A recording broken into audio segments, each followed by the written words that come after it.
আলাইকুম ওয়া রাহমাতুল্লাহি ওয়া বারাকাতুহু। আমি ভাদু মুসলিম গার্লস মিশনের 10ম শ্রেণীর ছাত্রী ফাহিমা খাতুন। আমার নিবেদন আন্ধার, কলমে মোশাররফ হোসেন। মনের আকাশটা ঘুমি ঠাট্টা হয়ে আছে কাল থেকে। দু ফোঁটা পানি ফেলে একটু হেলকা করতে চাচ্ছি, কিন্তু বাপের মুখখান সামনে আসছে যে ক্যাডসে। 32 বছর হইল, বাপ কোনোদিন কামাইয়ের কথা কহেনি। নিজের না খায়া মাঠে থাকলেও তাকে স্কুল কামাই করতে দেয়নি। সেই বাপ কাল খেতে বসে মুখে ফুটে কহিয়ে দিলে, না হয় একটা দোকানদার দে, কদিন আর চাকরি বাকরি হাঁটা দেখবি, মাঠে খেটাও তো খেতে পারবি না। বুঝলো কথা গেল বাপের মনের কথা লয়, মুখে পরিস্থিতির।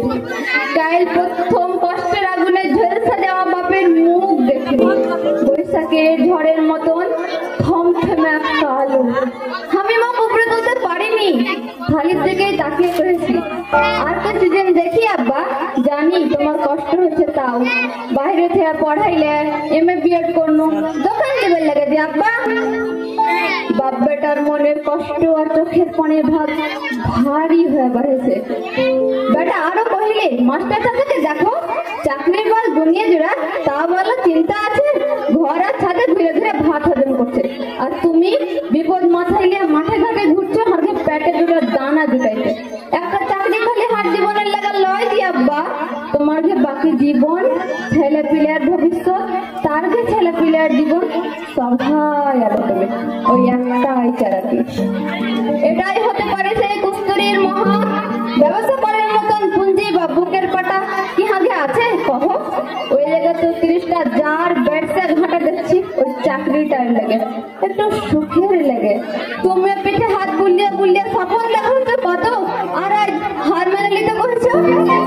মনে হইল হার কথা গেল বাপ বুঝলে, তাও দুনিয়াটাকে ঝাপসা আন্ধার মনে হয়েছে, যেমন লণ্ঠনের কাছে ল্যাপা থাকে কালি।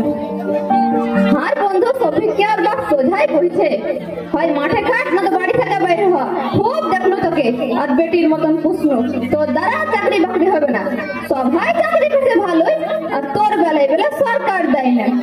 সত্যি আঞ্জোর পাঞ্জোর গায়ে 2-4 জনের নাম করে বিক্ষোভের পাকা করেছে। সফিক বাপকে বোঝাতে পারেনি, তখন আর বিয়ের ছিল না, সাবজেক্ট অফিসের ভ্যাকেন্সি ছিল কম, আর 10-15 লাখের গল্প। বাড়ি আর মাঠে আর বাপের দুনিয়া, বাইরের খবর কি জানে।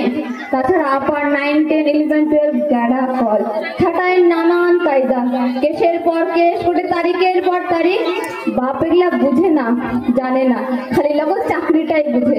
শহরের মানুষ যেমন খেতে বসে ভাবে না একটা দানা উঠাইতে কত সময় লাগে, কত কষ্ট হয়, সেরকম গাঁয়ের বাপেরাও বুঝে না একটা চাকরির লেগে কত সৃষ্টি